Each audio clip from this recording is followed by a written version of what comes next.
हमारे समाज में बहुत सारे कुरीतियाँ रही हैं और ये अभी से नहीं हैं, ये प्रारंभ से ही कुछ कुरीतियाँ रही हैं और ये बढ़ बढ़कर इतना ज़्यादा बढ़ गई कि कबीर जैसे संत भी पैदा हुए और बहुत सारे संत हुए। लेकिन चूँकि हम कबीर की चर्चा कर रहे हैं तो कबीर को जोड़कर ही चल रहे हैं, तो बहुत सारी जो बुराइयां थीं उनको दूर करने में बहुत सारे हमारे महापुरुष भारतवर्ष में हुए हैं। भारत की भूमि हमारी पावन भूमि है। तो हम एक समाज में एक चीज़ और देखते हैं और इसको अगर हम ये कहें लगभग 30 वर्षों से ये ज़्यादा देखने मिली है। आपने देखा होगा, आपके ये आसपास होती है, आपके चाहे वो रिश्तेदार हों, आपके बहुत क्लोज मित्र हों, बहुत क्लोज आपकी फैमिली मेंबर्स कोई भी हों, आपके सगे संबंधी कोई, आपके जानने वाले हों जिनसे आपके प्रगाढ़ संबंध हैं, लेकिन वो पहले हुआ करते थे, अब नहीं है। ऐसा बीच में क्या हुआ? एक्चुअल में क्या है कि कुछ लोगों ने मेहनत करी और वो आगे बढ़ गए। आगे मतलब एजुकेशन फील्ड में अगर वो उन्होंने मेहनत करी तो वो एजुकेशन फील्ड में चले गए, और जिन्होंने अलग अलग फील्ड में मेहनत की वो आगे बढ़ गए। ये मेहनत है, ये उनके लिए नमन। दूसरी बात, लेकिन उस मेहनत के साथ उनमें जो एक मद आया, वो क्या?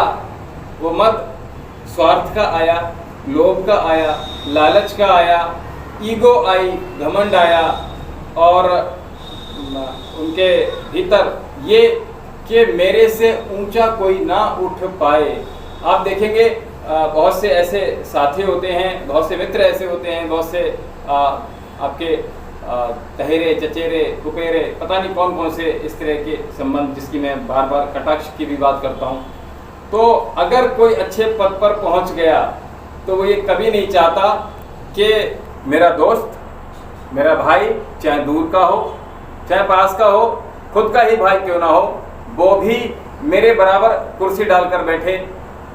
मेरे जो मुझे आज सम्मान मिल रहा है, अब कल ऐसा ना हो जाए कि कहीं उसको भी सम्मान मिल जाए, और इसलिए वो कभी भी उसको सपोर्ट नहीं करता है। और ऐसे ही बहुत सारे आपके परिवार में, और मैंने कहा आपके मिलने वाले बहुत सारे ऐसे हो जाते हैं कि जो अलग अलग पदों पर विराजमान होते हैं, लेकिन उन पदों की मर्यादा उनके न रखते हुए भी वो किसी को लाभ नहीं पहुंचा पाते, और वो जो लाभ होते हैं वो बहुत ही सीमित और तुच्छ होते हैं। केवल एकाकी परिवार में ही मुश्किल से हो पाते हैं, या यूं कह ले केवल और केवल अपने बच्चे तक ही वो सीमित हो पाते हैं। इससे ज़्यादा वो बढ़ ही नहीं पाते हैं। और इस कारण क्या होता है कि हमारे समाज में कोई व्यक्ति ऊंचा उठ सकता था, वो नहीं उठ पाए। खैर, लेकिन परमात्मा जो करते हैं शायद अच्छे के लिए होता है। हमारे गुरुजी जो काशी के हैं, वो उन्होंने हमेशा दूसरों की हेल्प की, दूसरों की मदद की, और बहुत सारे ऐसे बच्चे तैयार किए जो समाज को नई दिशा देने के लिए आज खड़े हुए हैं। वो अलग अलग क्षेत्रों में हैं, कोई डॉक्टर है तो कोई समाज सेवी है, कोई अच्छे पद पर है, और जिसके विवाह नहीं हो रहे उनके विवाह भी करवाए। बहुत कुछ उन्होंने त्याग किया। उनके अंदर एक भी भावना इस तरह की नहीं आई कि मुझको इस तरह का कोई लोभ दे, प्रलोभन दे, धन दे, दौलत दे, जमीन दे, जायदाद दे, और मान सम्मान भी करे। ऐसी कोई भी उनकी अपेक्षा आज तक नहीं रही हमारे गुरुजी की। तो गुरुजी की बात कबीर जी बड़ा प्यार से कहते हैं, बड़ा अच्छा दोहा उन्होंने कहा, क्या? बड़ा हुआ तो क्या हुआ, बड़ा हुआ तो क्या हुआ,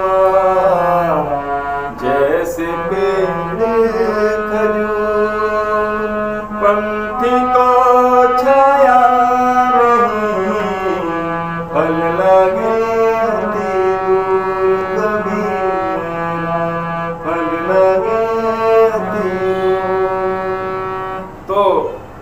से हमें लोगों को जो बढ़ने के काबिल है उसको आगे बढ़ाना चाहिए, चाहे वो एजुकेशन लाइन में हो, डॉक्टर में हो, पुलिस में हो, फोर्स में हो, किसी नेता के लाइन में हो, राजनीतिक क्षेत्र में हो, वो आध्यात्मिक क्षेत्र में हो, जहाँ कर भी कहीं भी है, हमें हमेशा उनकी हेल्प करनी चाहिए।